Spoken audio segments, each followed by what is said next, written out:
We're gonna talk more about that later in the week. For right now, let's continue studying the idea of reclaiming the side guard. So reverting back to the beginning, quickly just recapping what we talked about. Regardless of how this happened, let's say I passed TJ's guard, I broke this space between his knee and elbow, and I get here. The worst case scenario for TJ is for him to just take his arms and hug me behind the back. He is now actually pinning himself. He's flattening himself out. So his first task, get the near side underhook. Figure out, bridge, move, do whatever it takes. And then he's keeping a good near side underhook. Even without the far side underhook, he can absolutely recover the side guard if I don't know what I'm doing. Right now I'm square on my knees, he puts his knee against my hip, he wiggles, boom, he's got it.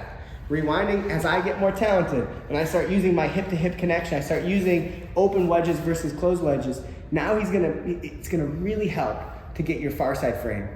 Okay, I'm gonna remove myself just so you guys see how TJ's body's positioned. He's essentially taking all the pressure off of his torso and placing it on his frames.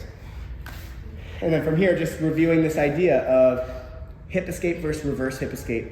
If I just hold here really tight to TJ's upper body, it's so easy for him just to escape his hips in one direction and escape.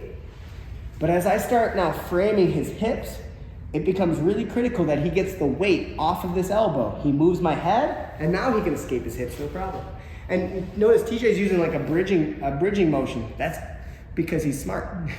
Instead of don't move your hips and see if you can move my head. Let's say I'm really strong. I'm gonna push my head back. If I'm really strong and stubborn and I don't mind discomfort on my neck, you're gonna struggle to move your head. But look how TJ, can you go slow? TJ's using the power of his hips to move my head. And now there's no weight on that wedge, easy escape. And then finally, and this is just, again, advanced players are gonna understand this. If I'm losing at the upper body, TJ's got all these frames, is I might chase his hips. And if I start bringing my knee behind his tail here, escaping, go ahead and try, escape your hips that way, it's near impossible. But if he puts his feet on the floor, he could just escape his hips in the opposite direction. And the combination of all of this is really what makes this valuable. Okay, if there's no thoughts, problems, questions about this, what I want to do is show you guys how we can follow up and start getting into offense.